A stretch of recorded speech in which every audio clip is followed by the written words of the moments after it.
Good afternoon. So just in the Fent, heading over to the other property, going over to spray out that 18 acres we've got there. That's going to be buckwheat. So last few weeks had some good falls of rain, and yeah, really made the weeds shoot up. Still got that couch grass to try and take care of that I showed in the last video on the crop tour. And then we've also got a bunch of volunteer millet in there. That won't take much killing, and that was just from last year. Yeah, quite amazed that it survived all winter and the seed, shot and didn't rot or anything. So that was quite surprising. But anyway, so yeah, it looks pretty green at the moment. But I'll go there and spray it all out. Hoping this wind isn't going to be too much of an issue, and give you a bit of an overview of what I've done with the sprayer and how it all works, and yeah, how I tackled the homemade sprayer project rather than buying one. So plan with the buckwheat is we're actually going to try and direct drill it. So the normal thing for us is to chisel plough up a block a few times and cross it and then scarify the weeds out of it, and then put the seed drill in to that. So you've got a nice soft seed bed and all the weeds under control. But Rob, my grandfather's keen to try and direct drill this. Problem is we don't have a direct drill, and so we will be using our normal seeder, but we have direct drill points for it. So real narrow, sort of long, thin ones that will dig into the ground. And so it should be fine, assuming we've got enough moisture and we can actually get the tines into the ground. And I think it'll work pretty well. And so we're just going to try and keep on top of the weeds with chemical in this paddock, and probably get that in actually. So yes, we are planning on doing buckwheat after the oats, which is fine because you can do buckwheat up till Christmas here, and the oats we're hoping to harvest in the beginning of December, and so we've got a bit of a window there to get that ground worked up and turned around. But yeah, we thought we'd sort of hedge our bets and put in a bit of earlier buckwheat as well. There's some seeds, no problem. So if something happens, it's not a big deal to reseed it. And it just could be a good thing to do to hedge our bets a bit rather than have all 40 odd or 50 acres, whatever it'll be total in at the exact same time. So yeah, so that's the plan. I'm just turning on Edwards Lane now, and about a kilometre away from the other block, and then we'll get the sprayer filled up and get into it. Rightio, just pulled up to the fill point in the paddock here. You can see all the millet is growing like crazy. It nearly leave that for hay, but it's not quite thick enough. But in patches it certainly is. So yeah, whole paddock's covered in that, and then as per the crop tour last time, that couch grass is starting to come up again. I thought I'd just show you the sprayer and how I unfold it. So one of my big things was I didn't want to get out of the cab to unfold it. I know that sounds really lazy, but a lot of the commercial ones, they're on small scale 3-point linkage things, you got to get out and unfold them, and especially with small paddocks, that's just a bit of a hassle. And so I built mine using linear actuators. So they're those black things on either side there. And so I've just got this switch box in the cab here, and I can flick each side down independently. You're pretty slow, but it's not too bad. You can just sort of let them go and do their thing. And then, they'll slowly, they come out of their holders and will fold themselves all the way down. Rightio, we'll fold it out. So it's ended up 12 metres. Certainly not the prettiest thing, but tell you what, it certainly works for our purposes. 12 metres, nozzles every half a metre. IBC is the tank, so 1,000 litre capacity. Firefighter pump to pump the chemical, but I've got these electronic control valves here, so I can. So I'll start the firefighter, which I'll do in a bit. Have it on recirculate, and then I flick a switch, turns that one off, turns this one on, and sends all the chemical with a boom instead. So you're not getting in and out all the time. You just start the firefighter and let it go. Big reason for not buying one, it's just cost, as in 15,000 sort of at an absolute minimum for a 3-point linkage 12 metre sprayer, and that's still something pretty cheap and nasty. And so yeah, this was kind of my solution. It's very difficult to kind of justifying that amount of money on spraying 200 acres in total, and you know, not all of it all the time kind of thing. And so yeah, so this is what I come up with. It works well, used it a few times. Could have gone PTO pump rather than firefighter, but again, just using what I had really. So no doubt a PTO pump would be nicer, but another $1,000 or something, and had the firefighter and weren't using it, so seemed a fairly easy decision for me. Total cost of this thing was about $1,500, and so if you're saying new one's 15, well, I'm 13.5 ahead, and so pretty happy to take some I don't know what you call it. Yeah, some disadvantages and keep 13.5 grand, if that makes sense. Great thing about the IBC, obviously transparent, and got all the numbers on it already, so that's all done for me. So we're going up to 600 litres, and so yeah, just letting that fill. It is a 1,000 litre tank. Tractor can certainly handle a ton of the 3-point linkage. Have tested it with a ton and driven around the paddock before I put the boom on it, and everything was fine, but yeah, just don't want to kind of stress it out. It's only pretty new, and I'm still trying to get a hold of how it all works, and so yeah, much prefer us to do sort of 600 or 800 loads rather than doing full 1,000 loads at the moment. So yeah, sort of see here I had a hinged bit. I did have a separate section of boom that I had another linear actuator on that folded in to stop it sticking out so far on the road and stuff, but had a few problems with that, and so gave up and just welded it. So certainly not the prettiest thing, but kills weeds. That's all that really matters at the end of the day. So yeah, just running a glyphosate 540 I think it is, and 2 litres to the hectare. So won't take too long to get over this. Yeah, so bit of an oats update. Oats is looking magnificent. Probably better over at our place than it is here, but it's a pretty tight contest. Just lovely, thick, beautiful, dark green.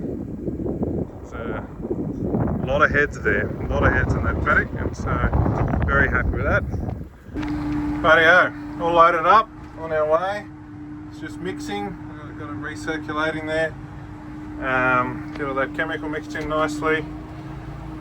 Heading down to the end of the paddock and we'll get going. So see this little device on the bonnet here. That's what I'm using for GPS.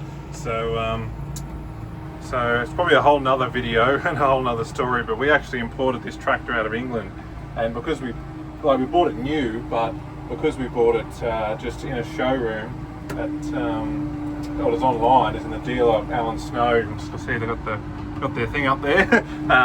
He just sort of had it listed, and we bought it, so didn't get an opportunity to put GPS in it. And it's not a big deal because, you know, it's a lot of extra cost, and really at 200 acres or so you don't need it. You can steer. It's not that many. It's not 10,000, and so yeah, certainly can survive without it. But you know, with spraying, you've got to have something to see where you've been, and so.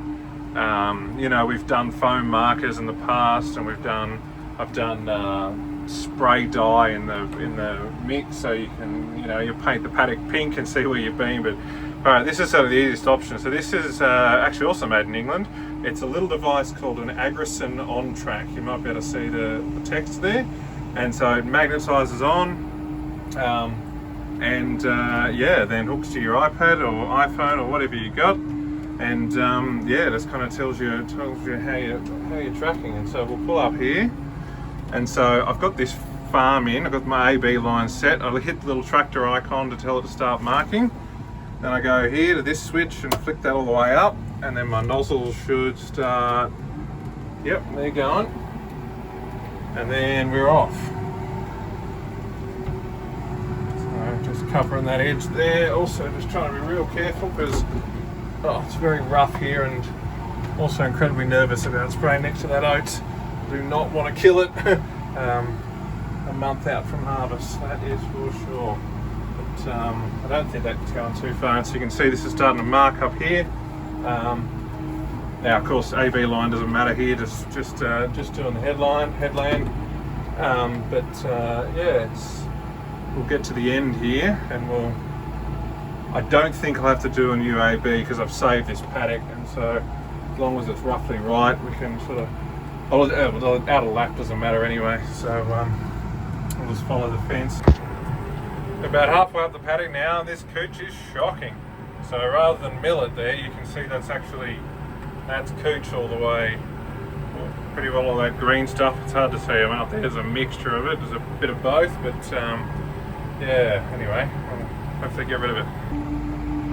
Rightio, just done our lap, so the headland's all done, and now going over the other end of the paddock, or the other side of the paddock, and this is where we start to look at our lights and look at our screen and actually listen to it.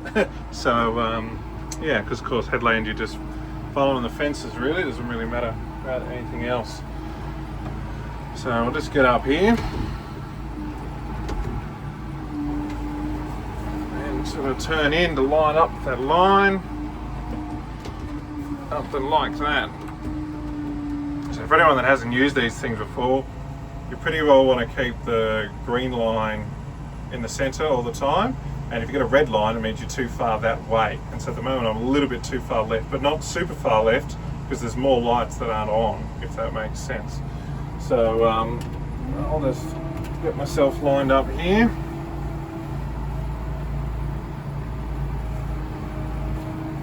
Rightio. Now we're pretty bang on. Now just got to kind of try and do a few things at once. So tap this to start recording, start spraying, set the cruise control to 10, and then we're good. Now all I'm doing now is just trying to keep that light green in the center. So I'll keep that green. Coverage recording there, up to 4.6 acres sprayed so far. Yeah, and just keep that light green now, because it's very hard to look at that and go, oh yeah, that's exactly 12 meters from the fence, and overlaps and misses and all that fun stuff. So yeah, rightio, I'll get into it and get this tank out. Rightio, just back filling up. Tank went out pretty quickly, but that's fine. That's to be expected. So I'm running 200 litres. So I'll just get behind the tractor so try and cut some of that wind out. Running 200 litres to the hectare. Oh, we can't even get tractor noise. Can't win. Yeah, 200 litres to the hectare. Reason for that is a few. Firstly, that maths out with this flow rate and everything at 10 k's an hour, which is nice and slow. It's good because the paddock's a bit rough. There's a few gullies and ditches, and so no boom suspension or anything on this boom, and so yeah, good to look after to keep the speeds down. Secondly, high water rate's going to do better at getting those little tiny weeds. If you're doing 60 or 80 litres to the hectare, then I feel like you could be not getting some droplets on those little tiny plants, which those cooch are. And so 200, there's a heap of water coming down, and so every plant on the paddock should be getting some glyphosate, hopefully. Yeah, so I had to kind of calculate all the maths out and figure it all out, and worked out, yeah, that 10 k's an hour is 200 litres to the hectare, and GPS has just told me that I did 3.2 hectares on that tank, so maths is pretty bang on, so pretty happy with that. The whole paddock's only 8 hectares or something, 18 acres or something like that, and so it's only like 2.5 tanks or something like that at 600 litres, and so really not a big deal for us. And yeah, so yeah, just back filling up. I'll try and throw the drone up in the air for this load and get some aerial footage. Just hope the drone doesn't get blown away, but should be right. We'll see how we go.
Rightio, well that's all done. Yeah, hopefully get a good knockdown and sort all that cooch and different bits and pieces out.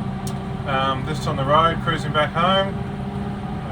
5:45, lovely sunset. Yeah, good afternoon. So yeah, well thank you very much for watching. Yeah, we'll be back soon with some more stuff happening on the farm. So you can get our millet in and buckwheat in and seed corn in and harvest the oats, all happening. Really exciting time of year. So yeah.